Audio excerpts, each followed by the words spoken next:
Welcome to Audiobook Insights channel. In this video, we will listen to the book Sapiens by Yuval Noah Harari. Sapiens explores the extraordinary journey of Homo sapiens from insignificant apes to the dominant species on Earth. Harari delves into key moments that shaped our history, such as the cognitive revolution, agricultural revolution, and the rise of empires, which collectively transformed our societies and destinies. The book uncovers how our ability to create and believe in shared myths, like money, religions, and nations, enabled large-scale cooperation and complex civilizations. Harari combines historical facts with engaging storytelling to reveal how these beliefs fueled human progress and shaped our modern world. By understanding the profound impact of these historical shifts, listeners will gain insights into the forces that drive human behavior and the development of our societies. This book provides a thought-provoking perspective on the evolution of humanity, offering valuable lessons on where we come from and where we might be headed. Introduction. If you're listening to this, there's a pretty good chance you're a human. We humans are pretty special. We're at the top of the food chain. We've been exploring space for decades. And we're the species responsible for inventing the wheel, agriculture, the internet, and of course, frozen pizza. At this point, we pretty much dominate the planet, and we haven't even been around that long. One of the main questions that Yuval Noah Harari explores in his book Sapiens is just how this came to be. Why us? Why Homo sapiens? What is it about our species that has allowed us to rise to such a dominant position in such a relatively short period of time? Harari delves into these profound questions, examining the unique traits and historical developments that have set us apart from other species. In the blinks to this contemporary classic, we're going to take you through a whirlwind tour of our origins and explore key moments in our history, moments that have made us who we are today. We'll look at the development of language, a pivotal advancement that allowed us to communicate complex ideas, share knowledge, and build societies. Language enabled us to collaborate in large groups, which significantly enhanced our ability to hunt, gather, and later, to farm. Next, we'll examine the agricultural revolution, a turning point that transformed our ancestors from nomadic hunter-gatherers into settled farmers. This shift not only changed our diet and lifestyle but also led to the development of villages, cities, and eventually civilizations. The ability to produce surplus food allowed for population growth and the specialization of labor, which in turn led to technological and cultural advancements. We'll also explore the creation of money, another revolutionary development that facilitated trade and economic expansion. Money provided a common ground for value exchange, enabling more complex economies and trade networks to flourish. This innovation played a crucial role in the growth of cities and the formation of empires. Throughout these explorations, we'll see how Homo sapiens have continuously adapted, innovated, and shaped the world around us. Our capacity for imagination, cooperation, and adaptation has driven our progress and positioned us as the dominant species on Earth. Harari's insights offer a fascinating perspective on how our past has shaped our present and continue to influence our future. So, sit back and join us on this journey through time as we uncover the key moments that have defined human history and made us who we are today. From the development of language to the creation of money, we'll explore the remarkable story of Homo sapiens and our rise to global dominance. Key Idea 1. Although not the first humans, Homo sapiens came to replace all other human species on Earth. Human beings first stepped onto the world stage about 2.5 million years ago. Back then, we weren't so special. We were hardly splitting atoms or swapping NFTs. In many ways, we were just another animal, and we didn't have any greater impact on our environment than parrots, cheetahs, or jellyfish. Sure, we had large brains, walked upright, used tools, and were highly social, but we weren't the only ones.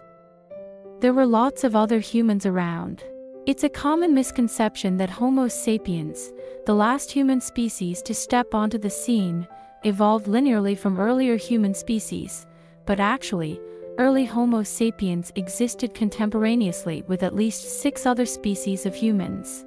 There were the Homo floresiensis, a small archaic human who reached a maximum height of about 3 feet, but were still clever and organized enough to hunt down elephants. There were the Homo denisova, a species native to Siberia that was only discovered in 2010, which raises questions of what other extinct human species we have yet to discover. And of course, there was our most well-known cousin, the Homo neanderthalensis. Despite immodestly calling ourselves Homo sapiens, that's Latin for a wise man, we definitely weren't the only clever apes running around. In fact, Neanderthals were hunting down mammoths and perfecting their barbecue techniques long before we even existed. Their brains were bigger than ours, too. So, if we weren't so special back in our salad days, how is it that we prospered and spread around the globe, while other human species died out and left barely a trace? What happened to all of our cousins? There are 2 conflicting theories to explain this, one wholesome, one sinister.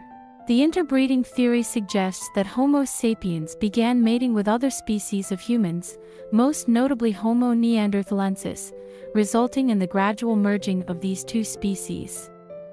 There is evidence to back up this theory. The DNA of modern Europeans contains between 1 and 4% of Neanderthal DNA, as well as some DNA from other earlier human species.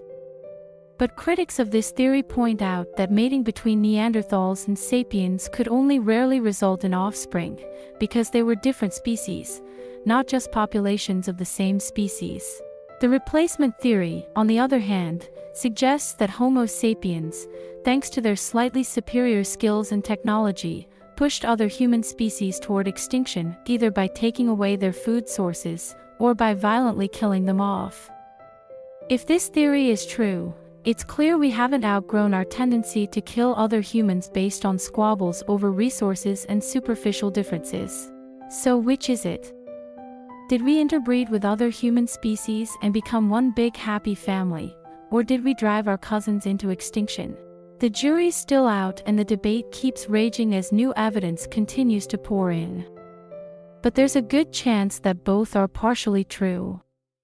In the next blink, we'll take a closer look at the slight advantages sapiens had over other humans that enabled them to dominate the globe. Key idea 2.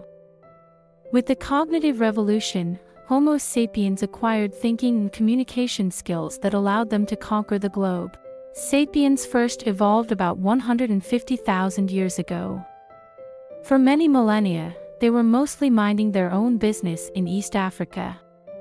They weren't producing any extraordinary art or complex tools. At one point, they tried to migrate north and warred with Neanderthals. The sapiens lost and retreated home, and Neanderthals remained masters of the Middle East for another 30,000 years. But then, around 70,000 years ago, something really incredible happened. There was a huge leap in what sapiens started accomplishing. They started building boats, oil lamps, and bows and arrows. They formed larger and more sophisticated communities, and established trade networks. And as sapiens improved their hunting techniques, they left a long trail of extinctions in their path. When the sapiens left Africa the second time, they warred with the Neanderthals again. This time, they won. They not only conquered the Middle East, but drove all other human species from the face of the earth. It's not entirely known what gave sapiens this sudden new edge, but something happened to the structure of our brains, an evolutionary leap known as the cognitive revolution. Before, our brains were similar to those of the Neanderthals. But then, as the most commonly believed theory suggests, an accidental genetic mutation changed our inner wirings and gave us improved ways of thinking, learning, and remembering. Quite the happy accident.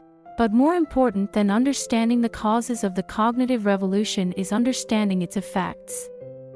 And the most important result of this random genetic mutation is that it gave us the gift of language. It'll come as no surprise, then, that the development of intricate language was one of the most important factors in Homo sapiens' domination. Let's delve into why that is. Key Idea 3. The capacity for complex language gave Homo sapiens great advantages, allowing them to spread and thrive. To be sure, we're not the only creatures with language. Bees buzz to inform their comrades of the whereabouts of food.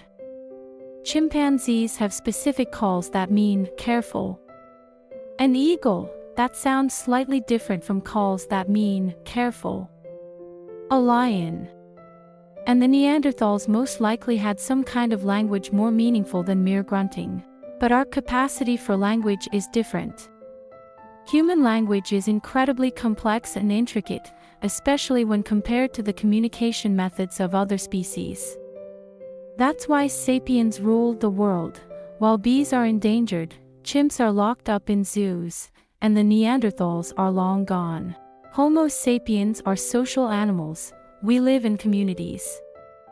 Language allows information to flow freely between individuals within those communities, meaning that important lessons about food, predators, or even dangerous, untrustworthy individuals within the group can be shared at a much more detailed level than any other animals. For instance, by using language, one person who has found an abundant supply of fruit trees can tell the others exactly where it is. Someone who has discovered the hiding place of a predator can warn the rest of the group to avoid that area. In both cases, intricate language gives the community a distinct advantage. But perhaps the biggest benefit of language is that it helps create a common understanding between members of a group, and this is what gives humans their unique advantage. Let's go back to bees and chimps for a second. Bees can work together in large numbers, too, but their cooperation is very rigid, and they can't adapt their societal order based on changes in their environment, like new threats or opportunities. Chimpanzees can cooperate more flexibly, adapting to changes they perceive.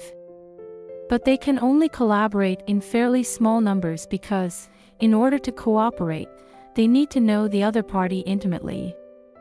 They won't fight together unless they've engaged in mutual grooming, and since lovingly picking nits out of your buddy's hair takes time, building trust in this way isn't feasible in large groups. That's why chimp troops typically max out at 50 individuals. The only animal that can cooperate flexibly and in large numbers is Homo sapiens. And that's because, through language, we're not only able to share information about the physical world, but we can also share information about abstract ideas, like gods, history, and human rights. These ideas, what Harari refers to as common myths, are fictional creations of the human mind, and they're our most ingenious invention yet.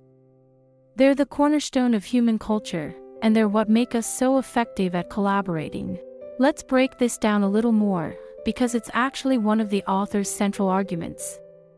Harari argues that the reason Homo sapiens has dominated the planet is that we are the only animal that can share stories about things that exist only in our imagination, things like money, gods, and states. If we believe in the same common myths, we can collaborate in vast numbers and work towards common goals. Yes, that's right. The reason we're so powerful is that we happen to have a habit of believing in fictions. Take money as an example. The value of money has no physical reality. But, as we'll explore in detail later, when we collectively believe in the myth that we need money to get by, we can have an extremely intricate system of exchange. Or think about it another way. Consider how difficult it would be to get a few million humans to participate in one goal if we only spoke about things that actually exist. Nobody would pay taxes if they didn't believe that they were bound by the laws of their nation, and these laws, as well as their nations, are, in fact, fictions. Early Homo sapiens lived in small bands of roughly 150 strong. But, as our languages and common myths developed and spread, it was possible to increase the size of our communities exponentially, from villages to cities, from cities to nation-states, and from nation-states to our globally interconnected modern societies. Key idea 4. During the agricultural revolution, humans transformed from foragers into farmers, which led to exponential population growth. Now we're on to Blink 4, which is all about the agricultural revolution, and how we transformed from foragers into farmers. Homo sapiens have lived a nomadic lifestyle for most of our history, with the vast majority of our ancestors having spent their lives hunting prey and gathering vegetation. Rather than settling in one area, they traveled to wherever food was plentiful. But around 12,000 years ago, this all changed. What we call the agricultural revolution is when Homo sapiens stopped relying solely on hunting and gathering and instead began cultivating crops and domesticating animals. Within 10,000 years or so, almost all of humankind had settled into agriculture, a truly revolutionary shift, and a slightly puzzling one. Farming may today be taken for granted, but it's difficult to see why our early ancestors favored it over the hunter-gatherer lifestyle.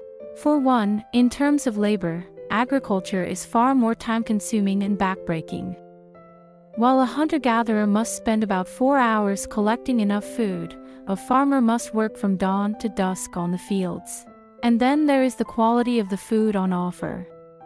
Early agriculture provided our ancestors with a narrow range of cereals, such as wheat, which are both hard to digest and lacking in nutrients and vitamins.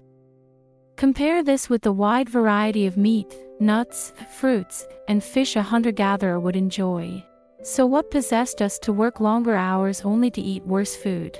There are 2 reasons. First, the change to agriculture was a slow, gradual process. With each generation, the process became more societally ingrained and, by the time we realized farming had a whole bunch of downsides, it was too late to turn back.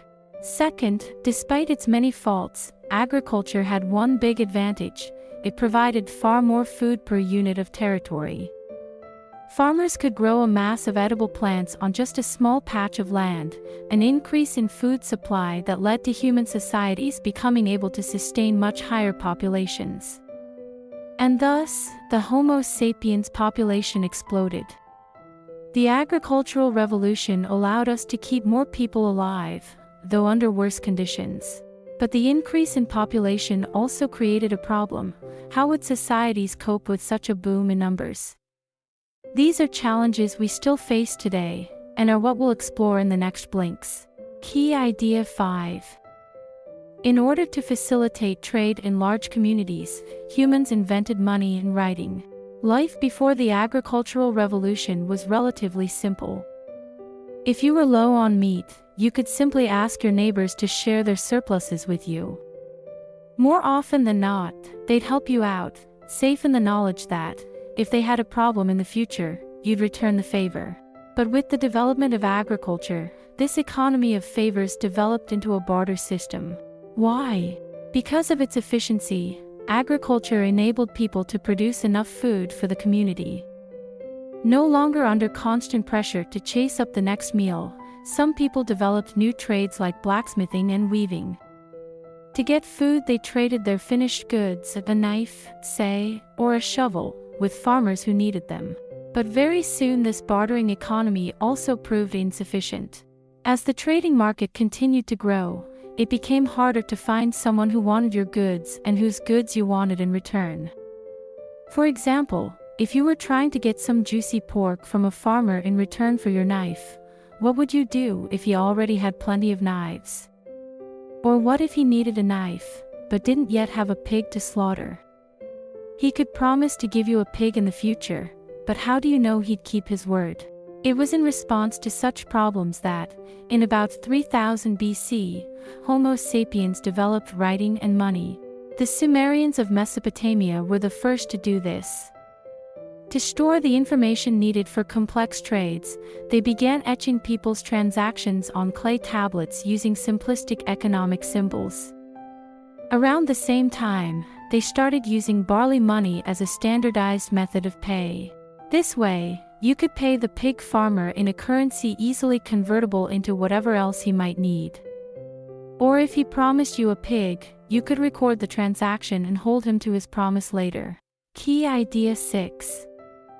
The emergence of empires and religion pushed humankind in the direction of global unification.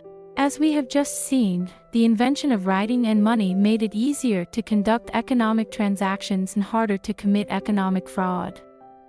And yet this, of course, didn't mean that economies suddenly started behaving smoothly and efficiently. In fact, as societies and economies grew, they became more difficult to control and regulate. So what did human societies do? They developed laws to regulate how people behaved and systems of authority to ensure that people obeyed them. Thus, the first hierarchical societies were born, with a king or emperor at the top, ruling over everyone else. Nowadays we may see monarchies and empires of the past as authoritarian and cruel, but it's worth noting that they provided a great deal of political, social, and economic stability. For one, they provided effective bureaucracy that homogenized laws and customs. Let's take just one example. In 1776 BC, Babylon was the world's largest empire, with over 1 million inhabitants. To govern them effectively and provide uniform order, the Babylonian king Hammurabi issued a collection of laws known as the Code of Hammurabi. This code of laws established an empire-wide understanding of what was permitted and what was not, covering areas like theft, murder, and taxation. Wherever they traveled or traded within the imperial borders, people knew which laws and customs to follow. But knowing the laws isn't the same thing as obeying them.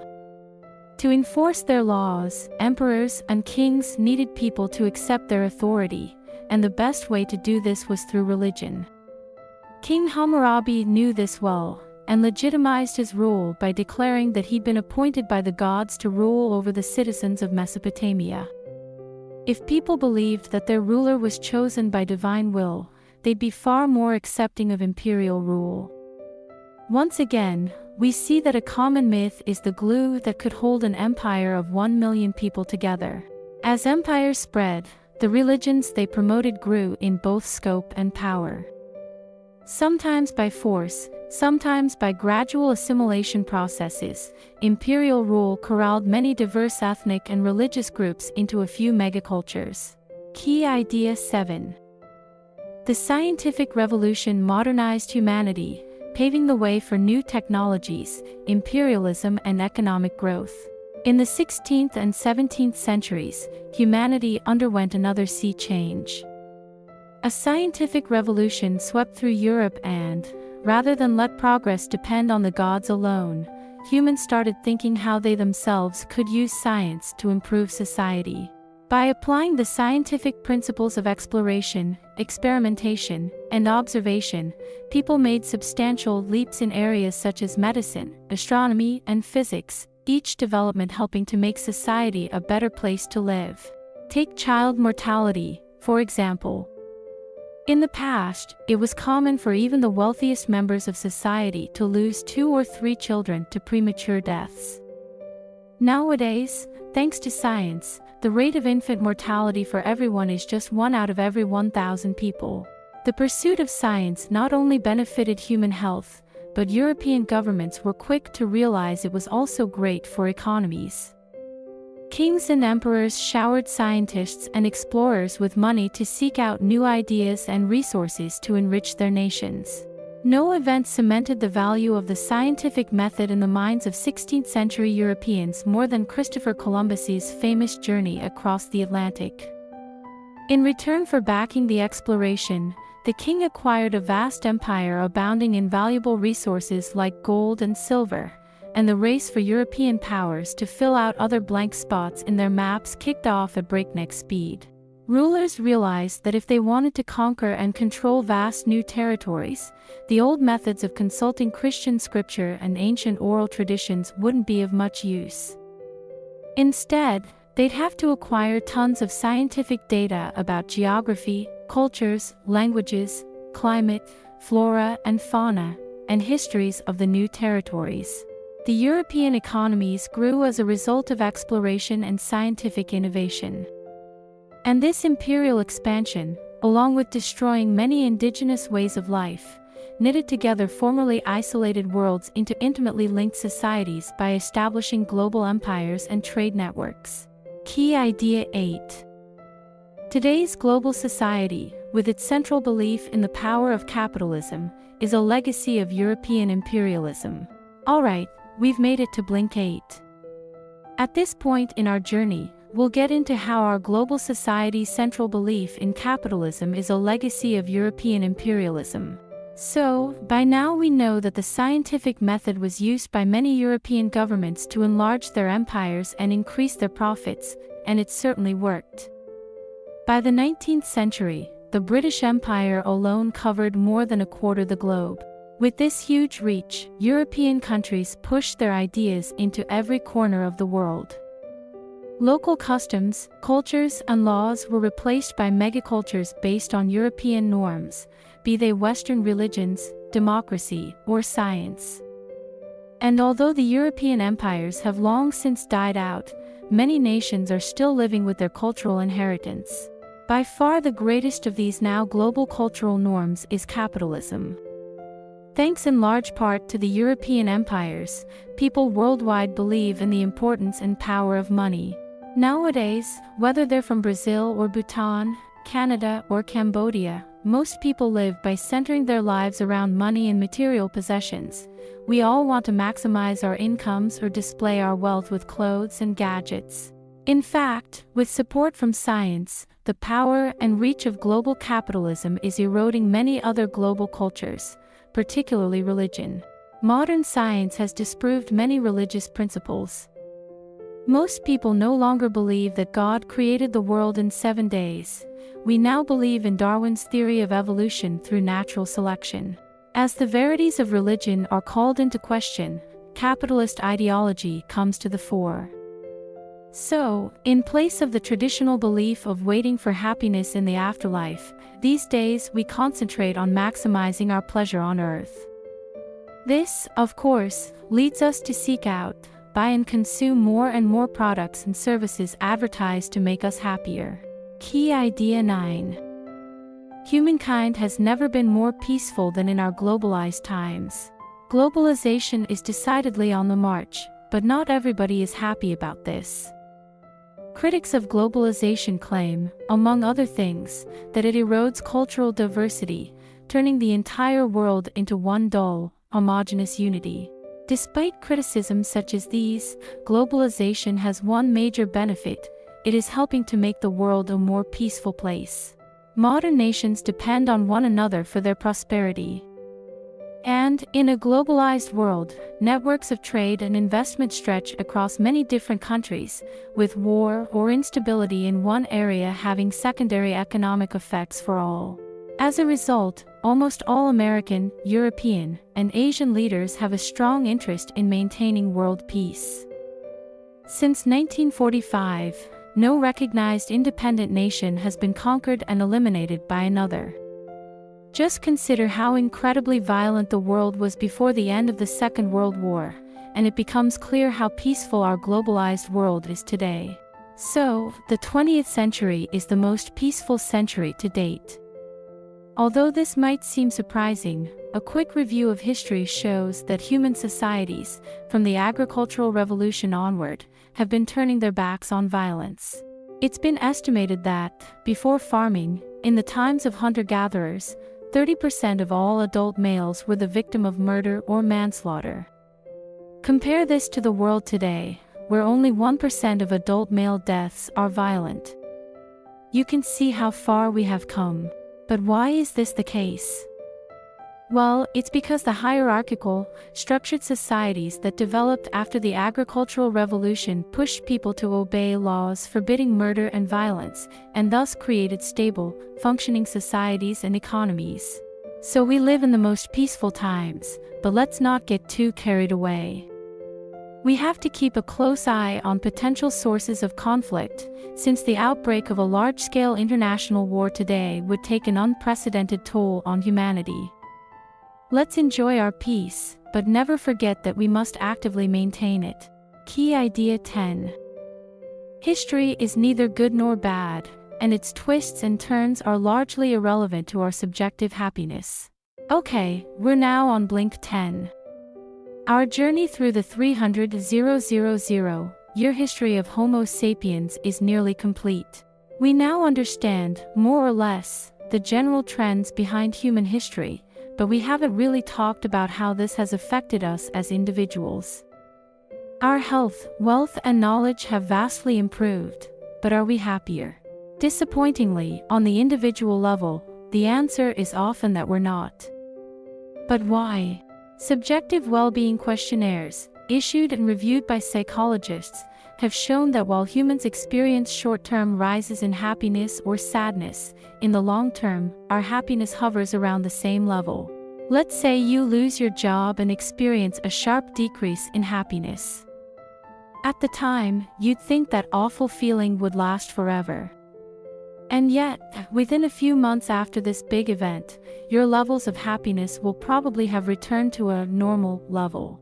Take a historical example. During the French Revolution, the peasants of France would have felt enormous happiness at gaining freedom.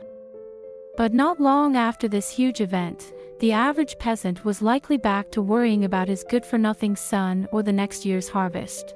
Homo sapiens are usually somewhere between complacency and despair, and this ensures that we're not knocked out by a traumatic event nor self-satisfied enough to stop striving for bigger and better things. So on an individual level, we're probably not that much happier. But what about on a societal level? With all the improvements in our quality of life, surely we are happier than previous generations. Well, it depends on who you are. Most of the prosperity generated by human advancement has found its way into the pockets of a few white men. For those outside of this group, be they indigenous tribes, women, or people of color, life has not improved to anywhere near the same levels. They have been victimized time and time again by the historical forces of imperialism and capitalism, and are only now beginning to gain equality. Key idea 11. In the future, Homo sapiens will transcend biological limits, eventually replacing itself with an entire new species. We're now at the last blink, everybody. And we've learned a lot about our past, but what about our future? Where will advances in science and prosperity lead us in the decades to come? Scientists are already working to answer these questions, making considerable strides in fields such as bionic technology and anti-aging. Within the field of bionics, the merging of human with machine, scientists have made impressive advances. For example, when Jesse Sullivan, an American electrician, lost both his arms, scientists were able to provide him new bionic ones, arms that can be operated by thought alone. Scientists are also making fast progress in the field of anti-aging. They have recently found a way, through altering its genetics, to double the lifespan of certain worms, and they are pretty close to doing the same with mice as well. How long will it be before scientists can extract the aging gene from humans? Both the project to halt aging and develop bionic technology are part of the Gilgamesh Project, the huge scientific quest to discover eternal life. So, what's stopping us? Well, at the moment, scientific study in these areas is limited by various legal restrictions based on ethical concerns. But these barriers can't last forever. If humanity gains the slightest chance to live indefinitely, then surely our urge to get there will sweep aside all stumbling blocks. It is likely that, in the not-so-distant future, we Homo sapiens will change our bodies so drastically through science that we'll no longer technically count as Homo sapiens at all. Rather, we will become a completely new species, half organic, half machine. Final summary. For 300,000 years, Homo sapiens evolved from being just one of the many species of humans to becoming the most dominant species ever to walk the planet. This remarkable journey began with the development of language, a tool that allowed our ancestors to share knowledge, coordinate actions, and build complex social structures. Language enabled Homo sapiens to create and propagate common myths and stories, which have been crucial in forming the social fabrics that bind our communities together. These shared beliefs and narratives gave rise to cultures, religions, and societies, allowing large groups of individuals to cooperate and work towards common goals. As human civilization advanced, our ability to innovate and adapt led to significant milestones that further propelled our dominance. The agricultural revolution was one such turning point, transforming us from nomadic hunter-gatherers into settled farmers. This shift not only ensured a more stable food supply but also laid the groundwork for the development of villages, towns, and eventually, cities. The ability to produce surplus foods supported larger populations and allowed for the specialization of labor, which in turn sparked technological advancements and cultural developments.